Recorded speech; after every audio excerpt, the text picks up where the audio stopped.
I thought I hadn't done anything wrong. Just a harmless test, I told myself, to prove my husband was too insecure to deserve me. But when I joked about it at dinner, he slid a folder of screenshots across the table and told the movers to come in the morning. The next paper I touched had a court stamp on it. I told myself the problem with our marriage wasn't me, it was Graham's insecurity. So I built a plan that would prove it and free me from his constant watchfulness. At the apartment that afternoon, I laid out my clothes while Ivy colored at the kitchen table, her crayons scattered in a bright arc. Graham set a pot to boil, the steam curling around him. "Does trivia night with my friends matter more than I do?" he asked, voice low, not confrontational but steady. "It's one evening," I said, smoothing the blouse across the bed. "Grown-ups need social time to keep relationships healthy." "I prefer nights at home," he said. "You like safety too much," I replied. "Comfort isn't growth." He watched me the way he watches a road sign on a long drive, silent, attentive, taking note. Not arguing, just noting. That silence annoyed me. Silence forces meaning onto the listener, and I wanted him to defend himself so I could win. So I texted Leo to confirm the team name, added Ethan and Pavel to the thread, and sprinkled in the kind of jokes that make men feel chosen. To myself, I called it calibration. Each message was positioned like a bead on a string, bright enough to catch a glance, never so bright it felt like a confession. Helena called while I did my hair. "A confident woman doesn't apologize for attention," she said. "Men who tremble at a spotlight were never ready for a stage." "You're right," I told her. "Tonight I'll prove it." Ivy looked up from her fox drawing. "Will you tuck me in when you get back?" "You'll be asleep by then," I said gently. "Daddy's good at stories." Graham's jaw flexed the way it does when he wants to speak but decides not to. I decided that meant cowardice, not restraint. We arrived at the bar just before the quiz began. The place hummed with the warm, friendly noise of glasses clinking and low music, the kind of background that makes people say more than they planned. Graham's friends waved us over. Leo leaned back with the grin of a man who likes mirrors. Ethan thumped the table asking about team names. Pavel smiled with the calm face of a paramedic who had seen too much to flinch.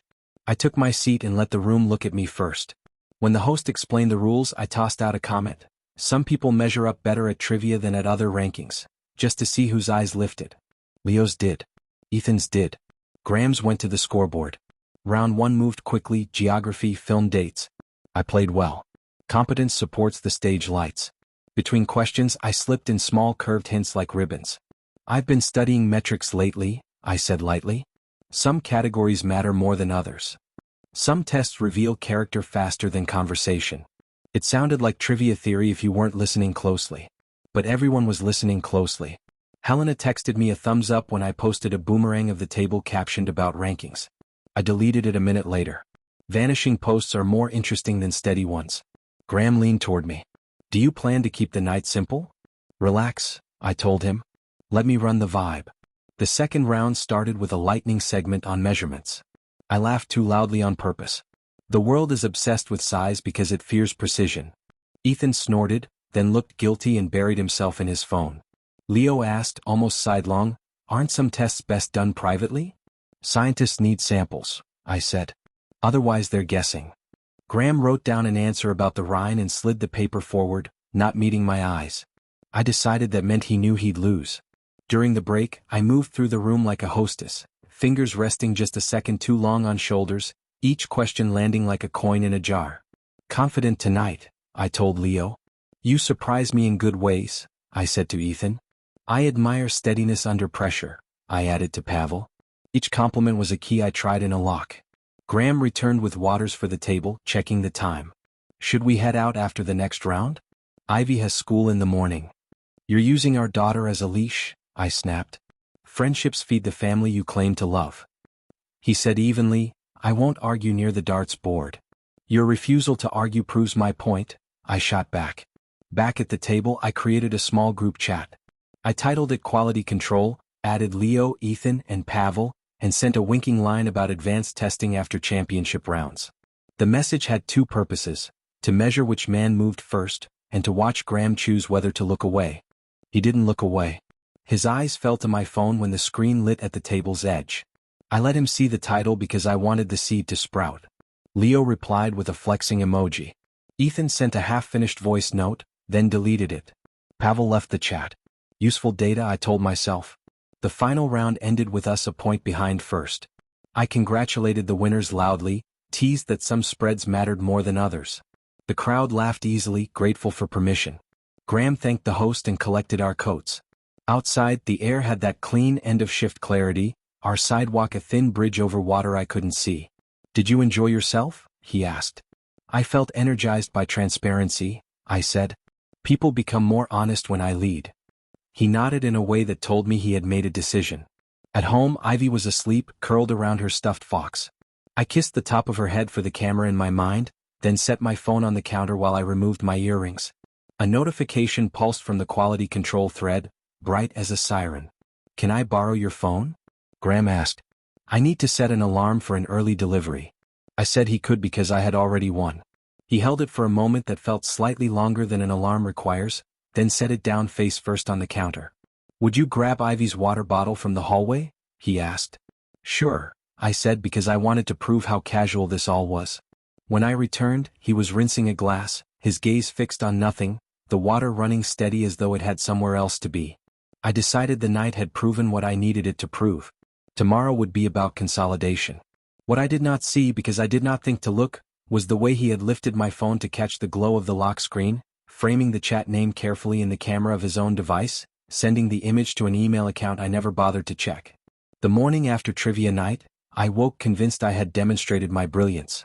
Graham's silence, I told myself, meant defeat. The little group chat I created was harmless, just an experiment proving I had more power than he could admit. I checked my phone first thing, scanning the quality control thread. Leo had sent another emoji in the early hours, a playful challenge. Ethan had dropped another half-written voice note, then a nervous, "Ignore that." Pavel had left altogether, which I told myself meant he was intimidated by boldness. I framed all of it as data. In the kitchen, Graham moved quietly, packing Ivy's lunch. His movements were precise, deliberate. "Will you be home on time after work?" he asked without looking up. "I've got extra shifts at the clinic," I said. It was only half true. I planned to stop at the gym to talk schedules with Leo. He said nothing, only wrote a note in his small black notebook. The scratch of his pen irritated me. "You don't have to document every breath," I said lightly as though joking. He closed the notebook. "Helps me keep track."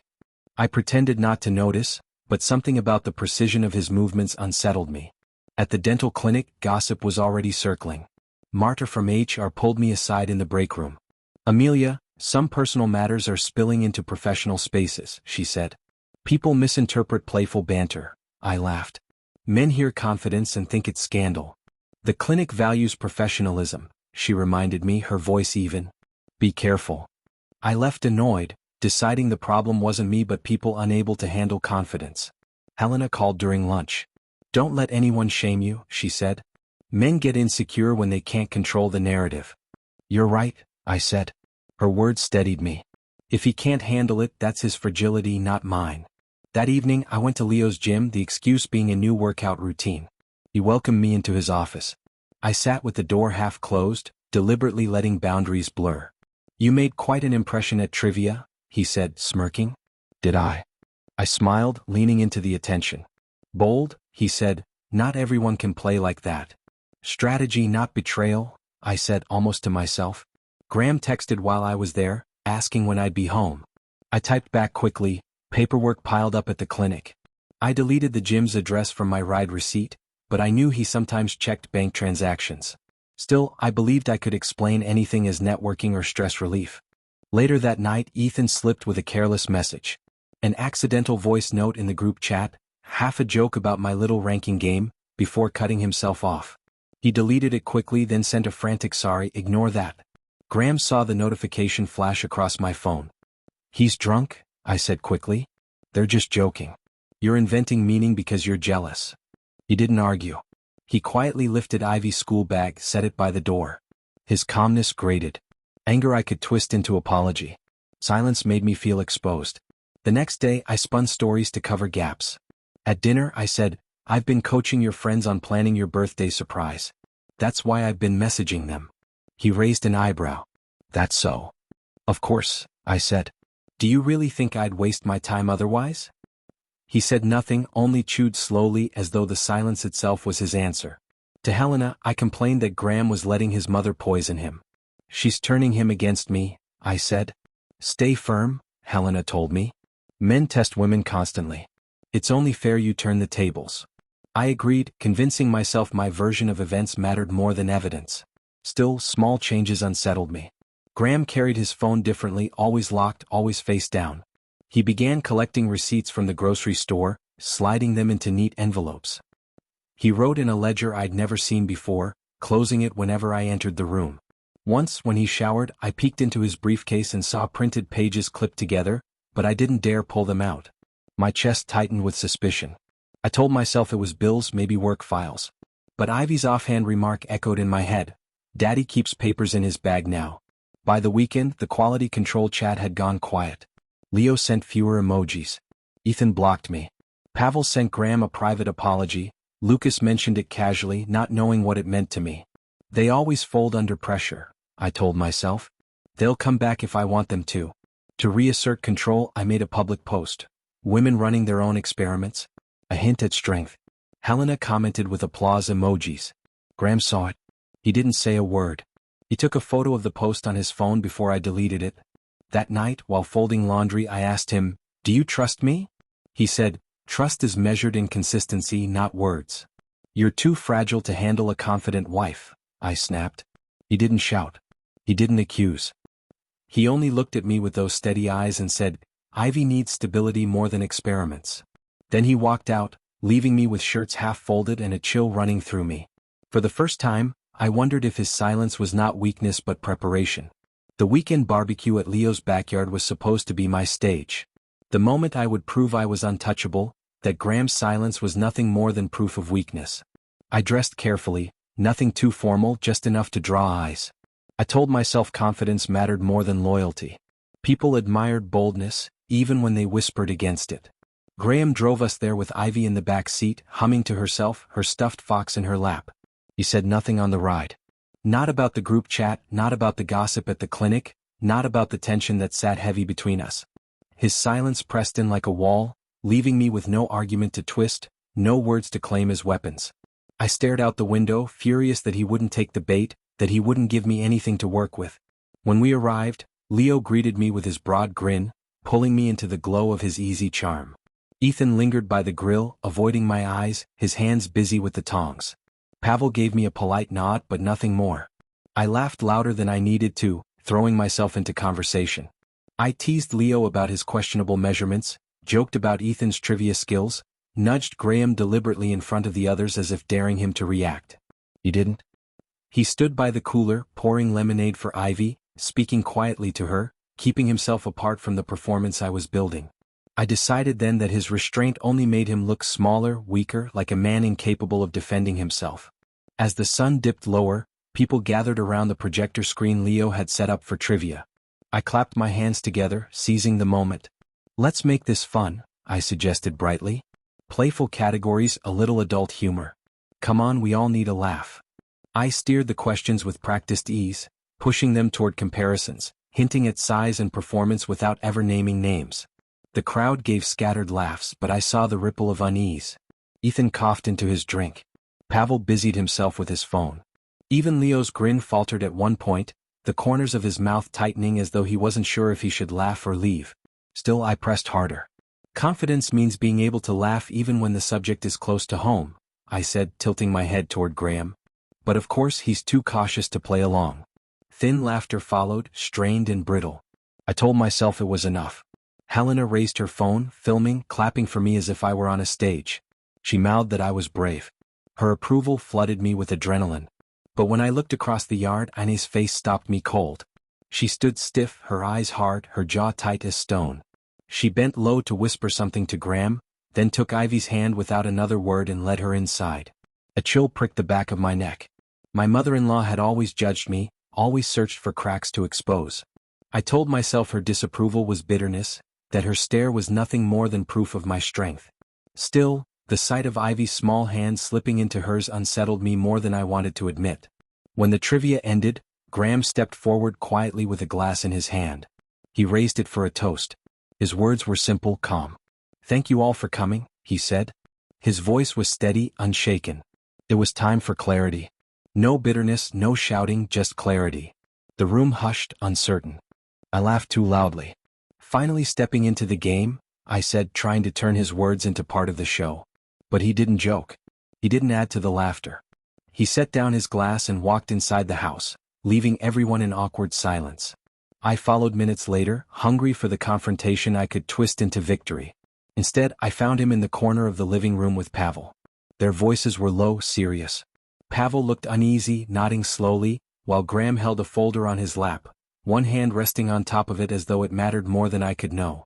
I forced myself not to notice, sweeping toward the other guests with practiced ease, filling the air with chatter and brightness. But my eyes kept pulling back to that folder. It tightened something in my chest. The evening wound down. Leo avoided lingering, slipping out with a quick smile. Ethan left without saying much at all. Pavel shook Graham's hand firmly before heading out, and Helena clutched my shoulders, telling me I was radiant. "People will remember your courage," she said. I clung to her words like a lifeline. But across the yard, Inez's stare pierced me, cold and certain. She looked at me as if she already knew the ending, as if the final page had already been written. Back at home, I carried plates into the kitchen, trying to shake off the unease. Then the doorbell rang. A courier stood there with a slim envelope in hand, asking for my signature. "Sign here, ma'am." I scribbled my name quickly, snatched the envelope and shut the door. The return address bore the mark of a law firm. My stomach tightened. I shoved it into a drawer before Graham could see, whispering to myself that it was nothing. Bills maybe. A mistake in delivery. But the weight of that paper lingered in my hand.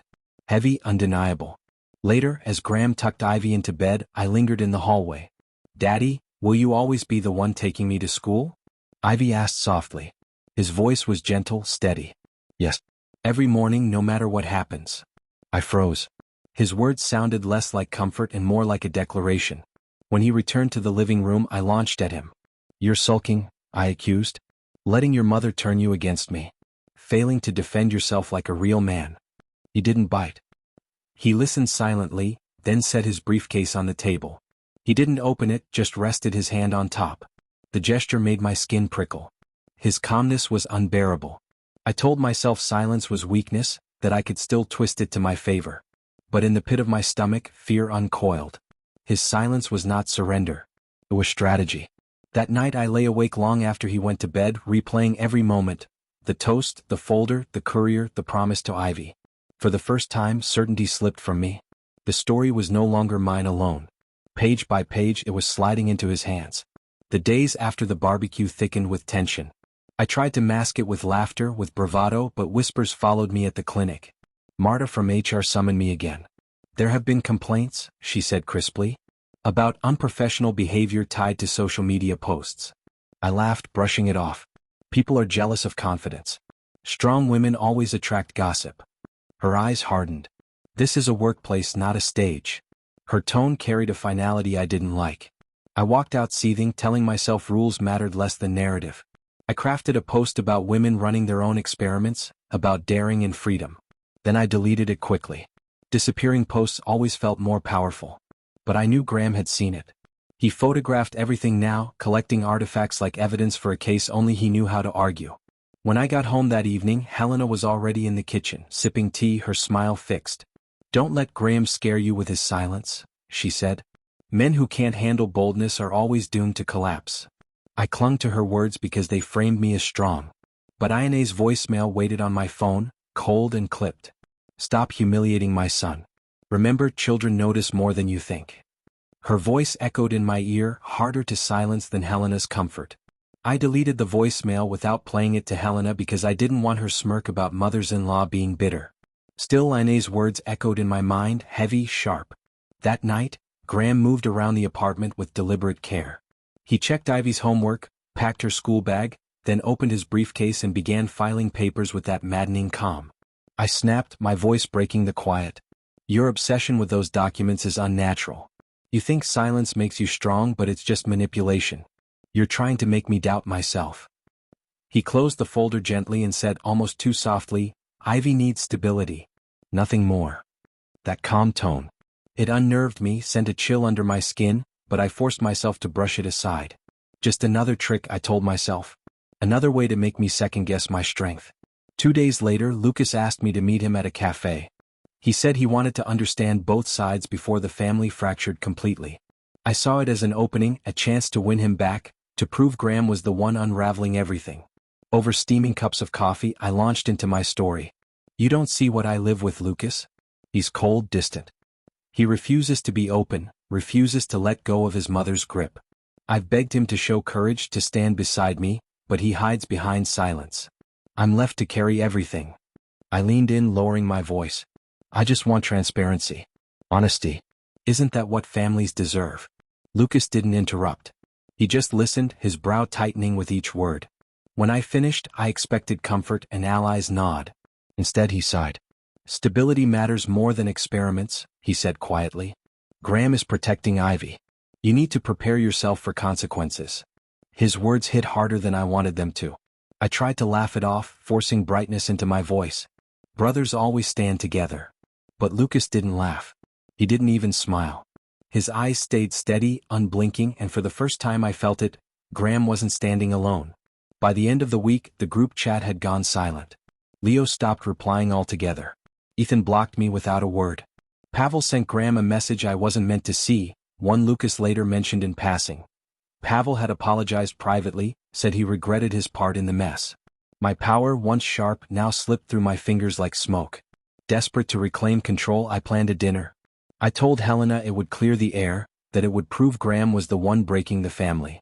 She clapped her hands in excitement. A public setting will corner him. He won't be able to hide behind silence there. Ina refused the invitation outright. Another performance, she called it. I dismissed her, muttering that she was always spiteful. The night of the dinner, the restaurant's private room glowed with warm lights and long tables. I walked in rehearsed and ready, lines practiced in my head like armor. Graham arrived with Ivy and Ina, his steps calm, his presence unnervingly solid. Helena hugged me tightly, whispering in my ear, "This is the moment." Glass in hand, I delivered my speech. My words flowed like silk, about mistakes, about courage, about families that stayed together despite hardship. I painted Graham as fragile, too proud to rise above his silence. Helena applauded, tears shining in her eyes. Triumph surged in me. I had the room. Then Graham stood. He pulled a folder from his bag and placed it on the table with slow, deliberate calm. My heart thudded so loud I could hear it in my ears. He opened it, sliding pages across the polished wood. Custody petitions, bank freezes, parenting schedules, attorneys' notes. The air thickened. Conversation stilled. I laughed sharply, forcing bravado into my voice. So this is it? You're turning family into paperwork? This is revenge, Graham. Plain and simple. He met my eyes without flinching. This isn't revenge. It's clarity. It's stability. It's for Ivy. His voice was steady, no anger, no triumph, just certainty. Helena sputtered beside me, families should bind tighter, not split apart. Ina said nothing.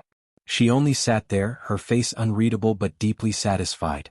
Lucas avoided my gaze, shame written across his expression. Ivy bent over her napkin, drawing shapes, unaware of the storm above her. I tried to speak, but my words tangled, caught in my throat. The papers on the table gleamed under the candlelight, stamped and signed, undeniable. My laughter faltered. My performance collapsed. I pushed the documents away, trembling, but they stayed, immovable. Graham didn't need applause. He didn't need allies. He had a plan, signatures, the law. And in that moment, his silence roared louder than all my speeches combined. The dinner scene replayed in my mind long after we returned home. The folder, the stamps, the silence, unedited, unstoppable. I told myself it was a bluff. A performance of his own, meant to scare me into submission. Men use props when they lack strength. That's what I whispered to myself. But the next morning an official envelope arrived. The seal of the court stared back at me, cold, unyielding. Inside were stamped copies of separation filings, custody petitions, notices of temporary financial freezes. My hands trembled as I read. This wasn't theater. It was law. I stormed into the kitchen, papers shaking in my grip. This is cruelty. You're destroying us over pride, Graham. You're turning family into contracts. Do you even hear yourself? He didn't rise to meet me. He set a slice of toast on Ivy's plate, kissed her hair gently and said, "Drink your milk before school." I slammed the papers onto the counter. You're weaponizing bureaucracy. This is your mother's bitterness talking. Finally he turned to me, his eyes steady as stone. This is about stability. About protecting Ivy from chaos. Then he left with her, briefcase in hand, papers in order. I called Helena immediately, my voice high, almost frantic. He's gone too far. He's dragging courts into this. He can't take Ivy from me. Don't panic, she said quickly. Judges favor mothers. No court will strip you of your place. He's bluffing. This is leverage. Her reassurance soothed me for a moment, but deep inside I knew Graham's precision was not bluff. Ina called later, not to me but to Ivy through Graham's phone. I overheard her voice. You'll always have a safe place at Grandma's. The words twisted in my chest. Alliances had been sealed without me. In desperation I texted Leo. His reply came clipped. Don't drag me into this. Ethan was already gone, his number blocked. Pavel never answered at all. The men I once paraded as proof of my power now shrank into shadows, unwilling to stand beside me. Their silence exposed me more than their attention ever had. I deleted the messages quickly, terrified Graham would see them, though I suspected he already had his copies filed away. That afternoon the phone rang. HR from the clinic. Marta's voice still echoed in my head long after the call had ended. She explained carefully, as if speaking to a child, that rumors about my personal life were affecting the workplace. She said staff felt uncomfortable, that my professional image was compromised, that it was best if I stepped back into a quieter role until matters stabilized. Her tone was polite, measured, even sympathetic on the surface, but underneath it I could hear the judgment, the condescension, the doubt. I hung up with my cheeks burning, convinced Graham's shadow had stretched even here into my career. I told myself he had poisoned the air around me, made me look unstable. I refused to admit, even silently, that my own actions had handed him the knife. That evening, when Graham returned home, he carried a stack of documents clipped neatly together. He set them on the table with the same calm precision he applied to everything. His briefcase, his papers, his routines. He didn't speak at first. He let the weight of the pages do the speaking. Custody petitions, schedules marked in tidy grids, requests for exclusive residents of the apartment to maintain Ivy's routine, notices of frozen joint accounts. Finally, he said quietly, these are temporary measures. They're necessary until the court finalizes orders. Ivy needs her mornings, her bedtimes, her stability. This is about her life remaining steady.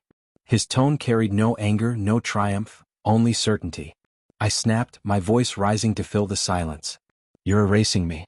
You're punishing me with paperwork. He met my gaze, steady, unflinching. This isn't punishment. It's protection. The words stung because he meant them. I lunged for the narrative again, accusing him of being manipulated by his mother, insisting this was about her dislike of me, not about Ivy. But he shook his head slowly. Ivy deserves peace more than performances. The sentence landed harder than any accusation. I shouted then, desperate, reckless. No judge will believe your version. The law is on my side. His reply was calm, stripped bare of heat. Judges trust evidence. And I have it. The room tilted. My throat burned with the effort to deny him. Later, I called Helena, sobbing, my words a tangled plea. He's destroying me with paperwork. He's turning family into contracts. What kind of father does that? Her voice was brisk, sharp as glass. Don't panic. Judges favor mothers. No court will strip you of your place. Fight. Play the victim. Remind them that children need their mothers. Appearances will save you. Her words soothed me for a heartbeat, but deep down I knew the precision of his files was not a bluff. When I called Lucas, his voice was gentle but final. You should cooperate. Fighting will only make it worse. I hung up before he could finish, unwilling to hear the betrayal in his tone. That night, I lingered in the hallway outside Ivy's room. I heard her whispering to Graham as he tucked her in. Daddy, is Mommy going away? His answer was soft but firm. You'll always see Mommy. But I'll make sure you never feel unsafe. I froze. His words wrapped around her like a shield, painting him as the anchor she could cling to. My tongue ached with the urge to barge in, to call him manipulative, to reclaim her gaze. But I couldn't find the words. My performances had turned to ashes. The next morning, I found a notice pinned under my coffee cup. A court date scheduled soon. The black letters stared back at me, undeniable. My hands shook as I held it. Graham walked past in his pressed shirt, kissed Ivy's head and said, "Time to go." He didn't look at me. He didn't need to. The papers on the table, the order in his briefcase, the steady rhythm of his routine, these spoke louder than I ever had. I told myself I still had time. That I could twist the story one more time, convince the judge, convince the world. But the quiet of the apartment pressed against me, suffocating. Ivy's empty chair at breakfast, Graham's calm presence lingering in every corner, it all told me the story no longer belonged to me. It belonged to the documents, to the evidence, to the silent strength I had mistaken for weakness. The courtroom was colder than I expected. Fluorescent lights glared against polished wood, every sound amplified by the hush of order. I sat at my table clutching a pen I didn't use, my lawyer whispering assurances, mothers rarely lose custody. Across the room, Graham sat steady, his papers neatly stacked, his gaze fixed forward. He didn't look at me, didn't smirk, didn't gloat. He simply waited as if he already knew the outcome. The judge began with the filings. Each document stamped and precise. Graham's attorney laid them out like a map. Timelines, receipts, screenshots, group chats with mocking titles, logs of school routines kept by him. Every page painted me clearer than my words ever could. My lawyer objected, her voice sharp. She said the evidence was contextless, that Graham was weaponizing paperwork for revenge. I nodded vigorously, leaning into her words. These were experiments, I insisted. No harm was done. I'm being punished for confidence. The judge's face was unreadable. He listened, then asked one question, simple and sharp as glass. Who has provided the most consistent stability for Ivy? Graham answered calmly. He spoke of school drop-offs, bedtime stories, homework sessions, meals cooked, lunches packed. His words were quiet, steady, not arguments, not accusations. Just facts. And in that moment I understood. My fire, my performances, my shouting, none of it weighed as much as his silence paired with proof. They were facts. Cold, simple, undeniable facts. I tried to interrupt, to twist the edge of the story back toward me. He's coached, I blurted, my voice rising against the silence of the room. His mother told him exactly what to say, this is her plan, not his. The judge's gaze cut across the chamber, firm and unmoved. This is not about pride or appearances, he said. It is only about the child's best interest. The words slammed into me harder than any argument Graham could have made. The decision came swiftly, without the drama I had expected, without space for me to reframe it. The judge read through the orders with a voice like stone. Temporary custody granted to Graham. Supervised visitation for me. Exclusive use of the apartment awarded to him for Ivy's stability. Joint accounts frozen until full financial disclosures were reviewed. A mandatory co-parenting class for both of us. Each word felt like a door closing, shutting me out of a life I had insisted was mine to shape. The echo of them was final, heavy, merciless. When the gavel struck, the sound cracked through me. It wasn't loud, but it reverberated in my chest, in my throat, in my stomach. I gripped the edge of the table, unable to rise. Graham gathered the papers with the same deliberate care he gave to everything else. He tucked them into his briefcase as though they were simply part of his day, not the wreckage of mine. Then he stood, straightened his jacket and walked to Ivy. She had been drawing quietly at the side of the room, unaware of the storm we had fought above her head. He offered his hand. "Ready to go home, sweetheart?" he said, his voice gentle. She nodded, slipping her small hand into his without hesitation. They turned toward the door. He didn't look at me, not once. No backward glance, no gloating smile, no acknowledgement at all. Just certainty, just movement forward. I remained in my chair, frozen.